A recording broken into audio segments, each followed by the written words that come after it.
Hello everyone, Burb here. Today I'll be talking about frontrunners in the TAURUS Cup. I'm going to try to make this shorter than the late surgery guide. I'll be going over the relevant skills for frontrunners as well as the characters. The card section has turned more into a deck building example section where I go and build a frontrunner deck from scratch. I find it's quite practical. It allows you to go and choose your borrow based on the situation that you are in. You'll still be able to see the relevant cards on the skills in the skills section, so you will not be losing any information. I find it's been going quite well. We've been doing it for the whole TAURUS Cup. This is a specific frontrunner guide. There is an overview guide available that goes over the track itself. And of course, if you are looking for any other role, those are available as well. The Pace Chaser guide will be coming out shortly, but check the playlist for that. So let's lock in and talk about frontrunners. As a reminder for TAURUS Cup, we are fighting for the mid-race because Marzensky Alt exists. It's good on all four roles as long as we are able to hit in 5th place. And how we do that is we go and we buy more mid-race skills than our opponent. Now, frontrunners will be in 5th place or better in every situation where they are winning, but they are still fighting for the mid-race just like every other champions meeting because they are fighting for angling and scheming. So your MO does not change the CM. You are still going and trying to get first position for Saiyan Sky Ultimate. The good things about frontrunners is that, one, you don't have to worry about Mario Ult. Not only do you proc Mario Ult and you're going for Saiyan Sky Ultimate instead, you are basically taking one of the slots up for Marzensky Ultimate for a backliner who has more speed than you. So you're making it harder on the backliners by running front runners, okay? You also don't got to worry about PDM, which means that every single mid-range skill, as long as you're not blocked or proccing it in the no zone, that's another video, don't worry about that, will give you lengths, and you can progressively make your characters better based on more skills that you are. There's no choosing this skill versus this skill based on the situation you're in. You are going and making a checklist, and if you checkbox more things off that list, your character is just better. Now that makes it hard to build because there's so many things that make your character better, but you can see the progression of frontrunners as you go along because every length matters when you're playing a frontrunner. The hard thing about frontrunners as CM is that this map has a very long late race. It's 800 meters. It's longer than pretty much any other medium track, which means that the late surgers and end closers, if they hit very hard, they will win. However, the stronger you make your frontrunner, that means that it's harder for them to go and win via gambling or through their mid-race positioning into Marzensky Ultimate. Okay, so that's the good and bad things about frontrunners. Let's talk about how to build them. I talked about the required stats. The stats for frontrunners, we did amend them from 700 to 800 for everybody for stamina because of dueling. Because of spot struggle, you might want an additional 50 just to be safe, but it's not 100% required. You'll still will be fine and survive. You just may not get as much dueling, which is just basically additional lengths in the late race. We talked about this more in the overview video, but this is my suggestion, I suppose. For frontrunners, the early race is incredibly important. Usually, you've always heard about taking the lead and groundwork. Those are the two things. You want groundwork in 3 greens and taking the lead, which is on bourbon wet. I didn't put it there. Apologies. So basically, this is sort of you need to get into spot struggle within 1 length, but also you are gaining lengths right out of the gate for the other roles. The more of these you can grab, the better. Now, taking the lead is very good and quite easy to acquire on the bourbon wit card if you own it. Groundwork plus 3 greens is a little bit harder, but you will generally want that as well.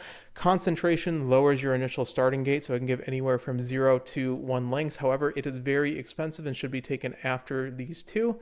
And then, of course, the dodging danger and prudent positioning / ignited spirit wit combo is pretty good as well because you basically are moving faster when you are changing lanes. So if you're an outer post, it allows you to go and swing wide and then swing back in on time, assuming both proc at the right time. Highlander is kind of funny because there is a uphill right at the start of the gate, which means there's a 1 in 3 chance to have super groundwork, where it's basically 1.5 groundworks in 1 skill. If you're a gambling addict, you could pick this up. Honestly, the math kind of says that Highlander is good because it kind of is the difference between early lead and taking the lead. So it's going from white to gold for a skill that's less than 100 skill points. If it's there, You could consider it, but I would pick probably every other mid-race skill before it. So Highlander is kind of funny. It does get a little bit in the late race because of the release of the uphill, but yeah, it's an interesting skill, and we haven't really dealt with it just yet. As a reminder, your green skills for your groundwork are left-handed, standard distance, Tokyo racecourse, firm conditions, sunny days, and spring runner. Notably, firm conditions can be firm course menace on the Narita Top Road card. For mid-race skilled, you have two major gold skills. The easier one to acquire is Killer Tunes from the El Contrapasso speed card. It's a 2.4 second 0.35, which is very, very powerful. Escape Artist is on a lot of characters, but you can go, and I would probably suggest it from the gamble on Daikatu Helios power as well. These two mid-race skills are going to be your bread and butter. Of course, if the whites appeared, they are good as well as Leader's Pride as well, if it appears because of rival races. In addition, Tail Held High is pretty good, as well as Umastan is actually decent on frontrunners, assuming you are running other frontrunners, because it is stat point efficient. Now, it may wait until the late race when people are getting close, but Umastan should generally proc, assuming there is some level of frontrunners and pace chasers in the lobby. And of course, it is incredibly SP efficient because it can get down to like 96 skill points with maximum hints. For Inherits, you can just put Operation Cacao on it. It does give a decent amount, as well as Kiss for Courage and Bakashin if you can. Both these two have really, really, really bad affinity, so try to get Cacao on it. These two are just because there isn't really many mid-race Inherits to go through. So Operation Cacao is going to be your, I guess, base inherit for your grandparent if you are going 100% optimally, and also you're most likely building these two characters if you're a frontrunner player anyways at some point. There is a pass combo that you can do. This technically works on every single roll, but in general, because you're fighting for the front, if you are running more than one front runner, or if there is another front runner in the lobby, you will be going and fighting for the first position. At some point, you will probably be passed and have to pass back again. So you slipstream behind them. You have It's On, or any level of mid-race speed skill like Leader's Pride works, Tail Held High works as well. And then when you're past them, the game goes and decides that you are in front of somebody, which means playtime's over, procs as well. So this sort of combo pretty much guarantees a pass if it goes off. It is very powerful to do. It is a way for you to fight for the mid-race in a rather stat-efficient manner. Also, Ramp Up works as well for this as well. These three skills, when together, are good. If you pick two of them, they're good. I mean, they're just all good mid-race speed skills. Corner skills and straight skills both work. They're not guaranteed in the mid-race. However, corner skills have the chance of speed carryover, while straight skills have the chance of being clipped at the end of the race or the front of the race. Because you don't really care about pace down mode, because you don't have pace down mode, it usually just means if it's clipped at the start of the race, it's just less length. So that's a little bit unfortunate. They both have dead zones. Corner skills probably are slightly better if you are choosing the difference, but honestly, you're trying to get as many skills as possible on your front runner. So whatever one is more hints is probably the one to buy. For your accelerations, your bread and butter is angling and scheming and redshift. I'm going to grab a drink of water real quick. So you're going to be in 5th position, so redshift will proc, and you're going to be fighting for first position. So if you hit first position, you want the additional 0.2 from angling and scheming for a combined total of 0.4. For secondary accelerations, I'm just going to say it, don't.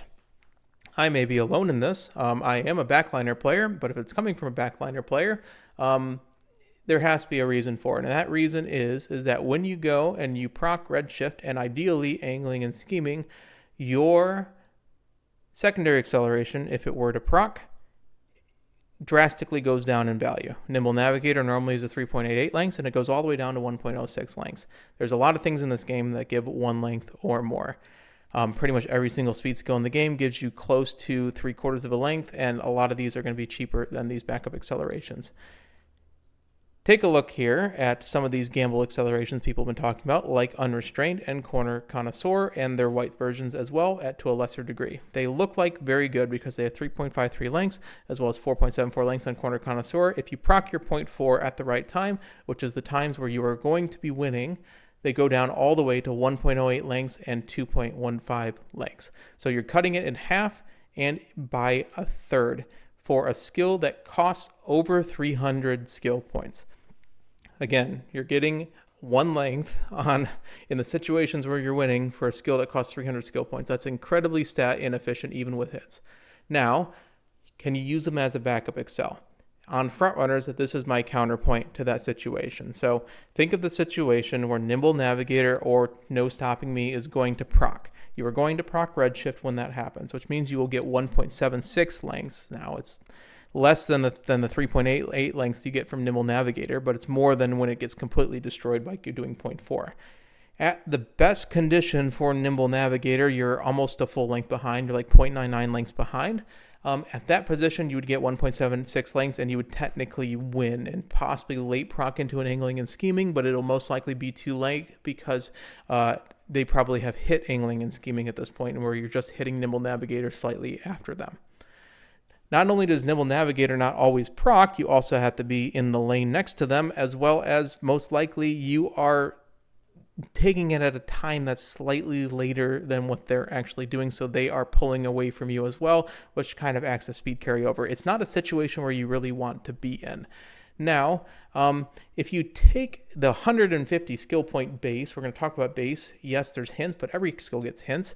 If you take that 150 skill point base and just put it into a mid-race speed skill, I'm just using up tempo as an example. You can be any corner or straight skill, and you'll see it gives you value as well.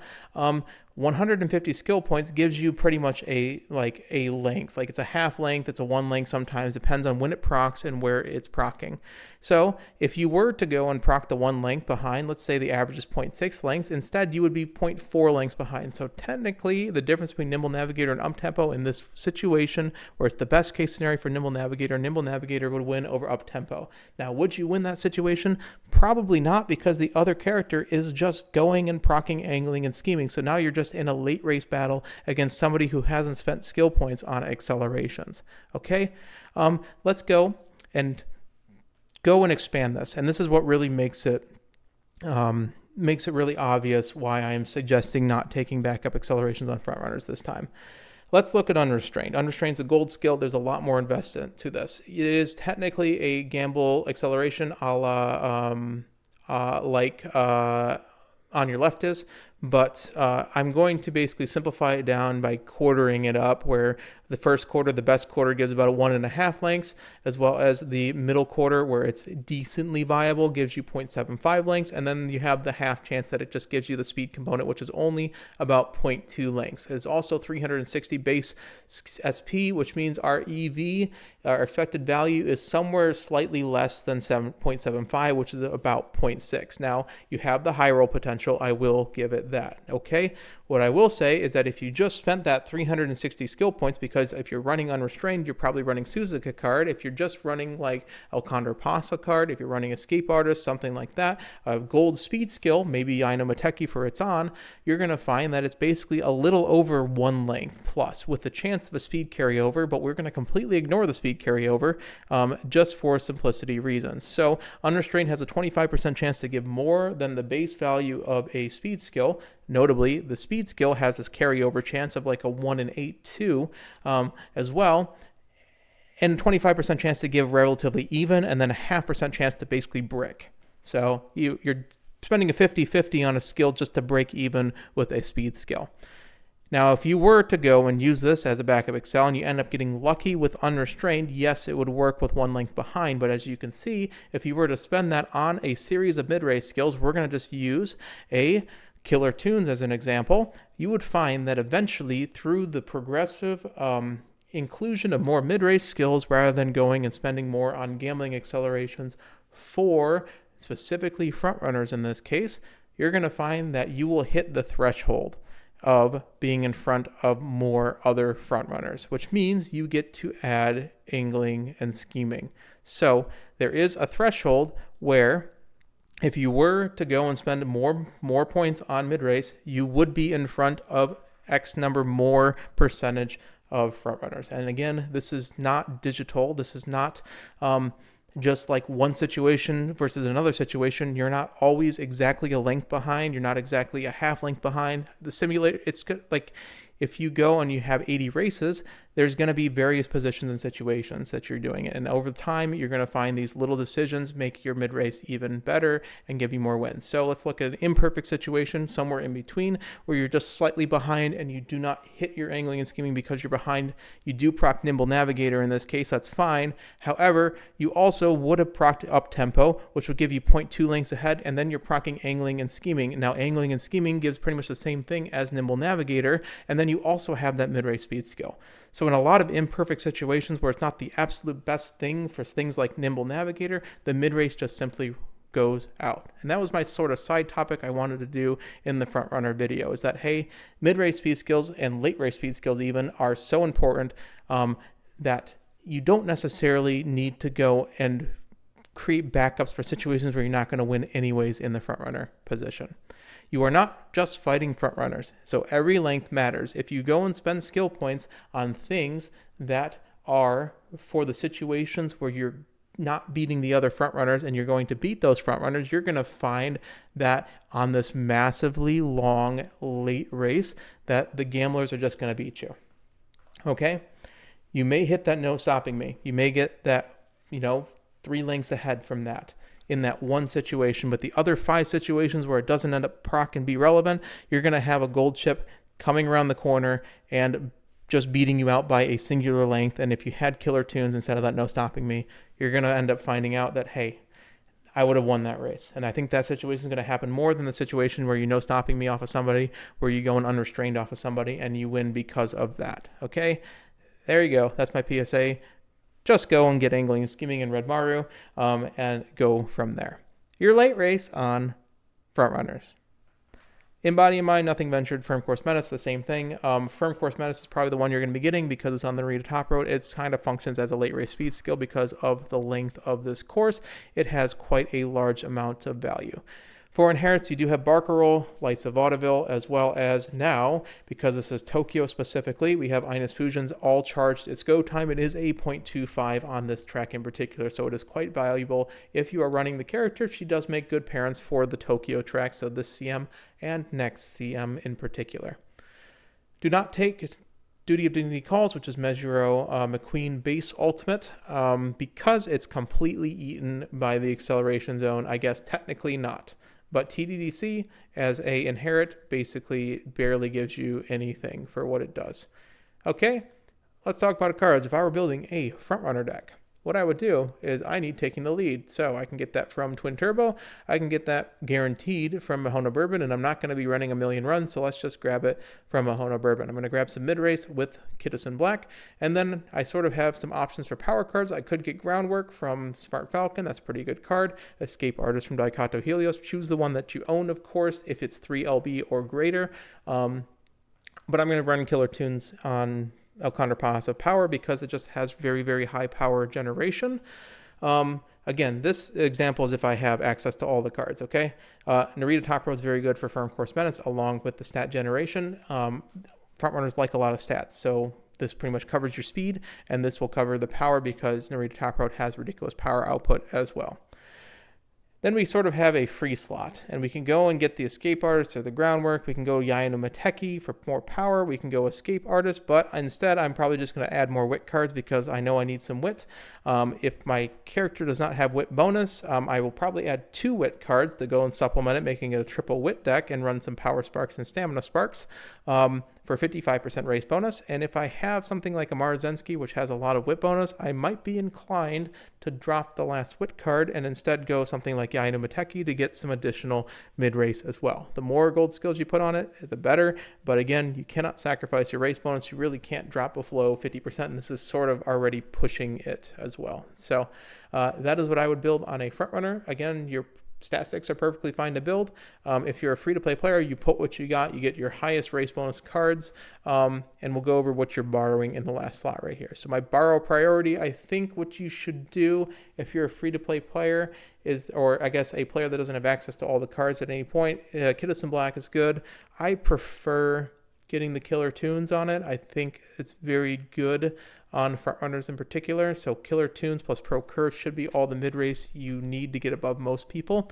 And then Narita Top Road for firm course menace, with the caveat that if you can't hit your stats, Narita Top Road is going to give you the greatest stat output if you're playing Make a New Track or Track Blazer in the way that it's just a high number of races. So borrow Narita Top Road if you can't hit stats. Firm Course Menace is very good. Otherwise, I think these three in the borrow priority. And then I like Itson because I'm not gambling with Agima Sens with the other two cards for Escape Artist. If you don't have taking the lead, I think you should probably just cope with early lead and go and get other different places of mid-race instead of it, just because I prefer the stat generation of these cards. I think that helps you out a lot more than just the singular gold skill that the Bourbon Wit card gives you. Let's talk about characters. I'm only going, I believe, natural frontrunner characters and just a couple extras. But the big three, Mahona Bourbon Valentine, gives you almost everything. Operation Cacao is a ridiculous mid-race speed skill. Concentration is a little expensive. Sometimes you drop that, but ideally you pick up everything in her kit. And then, of course, speed, stamina, power bonus is exactly what you want. You just run triple wit and you call it a day. Marzinski Summer, Kiss for Courage is a ridiculous mid-race. You know, every single frontrunner with mid-race is quite good. The biggest thing is Restless in Kit means you have your gold recovery in kit, as well as a bunch of other recoveries if you like as well. I believe, there is an uphill on Tokyo, so it does work. Speed and whip bonus is very good as well. Saiyan Sky is harder to build because you need to put more mid-race on it. You may just lose to a very, very, very well-built Bourbon Valentine. However, if you're able to get first, angling and scheming is a 0.4 instead of a 0.2, which ends up being another basically 2 to 3 lengths as well. So Saiyan has quite a large advantage because, hey, if you are able to hit first place, you are better against the other roles than the other characters, okay? Escape Artist is good, Tail Held High is good, and Wit Bonus is very good. Vanguard Sphere is a little bit tough as well. Other great horses that I think are good that are not just the big three, surprisingly enough, Ines Fusion is quite good. And what I'm going to say is that I feel like over the course of this CM, people are going to abandon frontrunners. So you may have trouble with this character because it doesn't have as a ultimate that is in the mid-race. However, she comes with a ridiculous amount of mid-race with PTO, Playtime's Over, Slipstream, and Wild Wind, which if you're already in first place, helps you against all the other frontrunners. It's basically a full gold mid-race speed skill, and you just put in the Escape Artist and the other Escape Artist or Killer Tunes or both. You have Restless in Kit, quite easy to build with speed bonus, and you're on Tokyo, so you have Triumphant Pulse in kit basically that can proc from first place. All charges go time is very good on Tokyo tracks. OG Marzensky is kind of like Saiyan Sky, except you hit the 0.4 in any position, so you could sneak out some wins in second place into a chain. However, it's quite tough to do that, but she comes with almost nothing early lead, but she does come with good speed bonus, so you got to put speed whip bonus. You got to put everything on this character. If you do build her, she is quite powerful with the 0.4. You just got to beat the mid-race of the other frontrunners. Characters with the mid-race ultimates have a slight advantage in the frontrunner position because you are fighting for first place. Kittison Black technically has a mid-race ultimate. It is only a 0.25 speed. But she comes with taking the lead. You do not have access to Professor of Curvature yet, which is her big problem. So you just sort of try to win by like Escape Artist and Killer Tunes and stuff. So you need a late proc in order for this ultimate to speed carry over.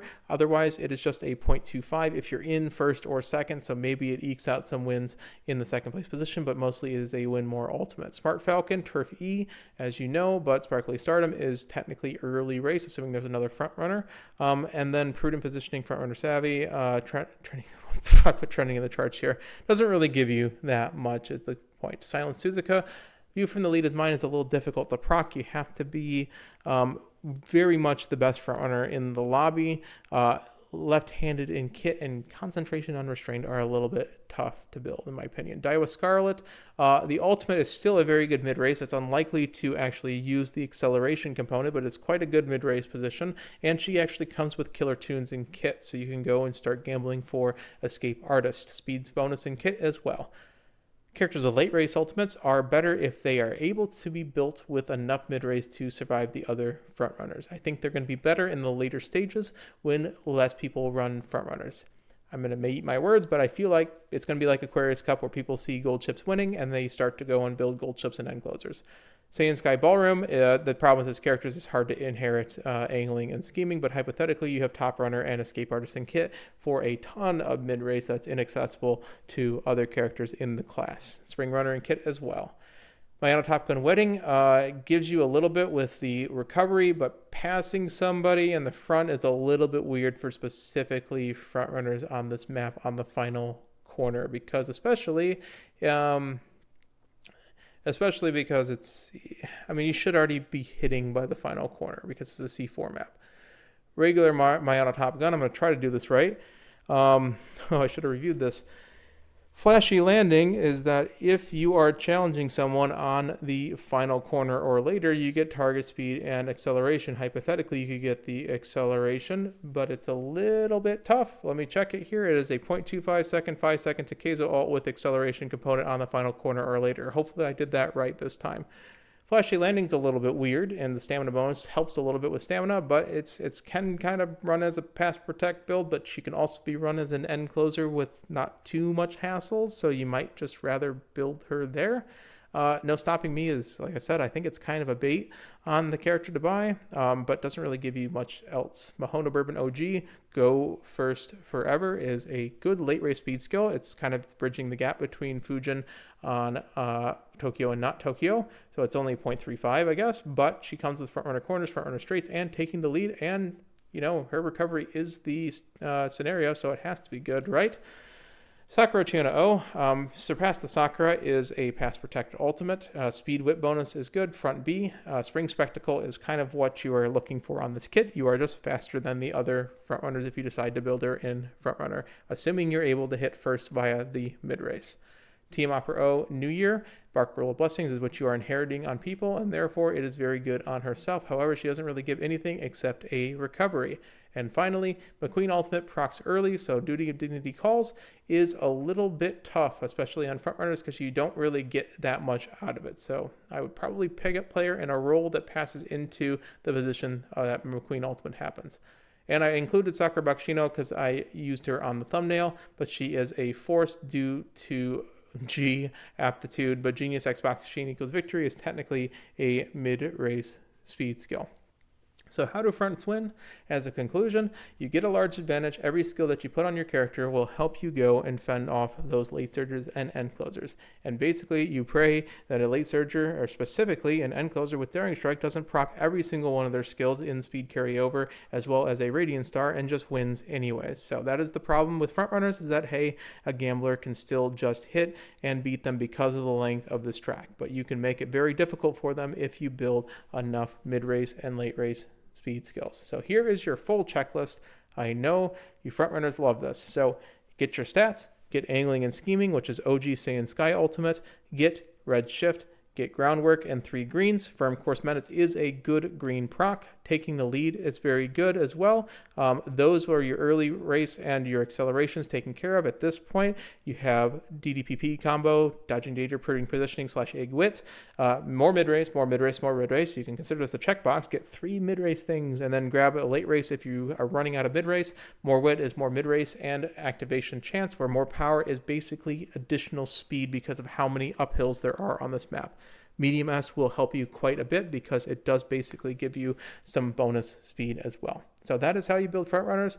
All that's left is the Pace Chaser guide. I did the frontrunner guide first because there's less frontrunners and it would be shorter after doing a 53-minute late surger video that I felt was a little bit too long. So I appreciate you watching. All that is left for me is the Pace Chaser guide, but also to thank the members again. So memberships are available. For those in the board tier, I shout out specifically in the overview video, but I'm doing it on everyone because there's only a few of them. So I appreciate you guys, everyone, but Captain Kiku ZX, Mr. Merritt, Crest of Gautier, Immobility, Sorcerer, Oguri Capisa Burger, Lucifel Monositaru, Snow Crystals Hugh, Thundercluck Not Real, Sage, and Peter Van San. So appreciate you all. Thank you all for watching. I hope you enjoyed the Frontrunner Guide. I know it's under 30 minutes, so mission success. We made a shorter guide. All right? Take care, everyone. Good luck, Frontrunner players. Please just don't block me out of 5th position like last CM. Thank you. Take care. Burp out.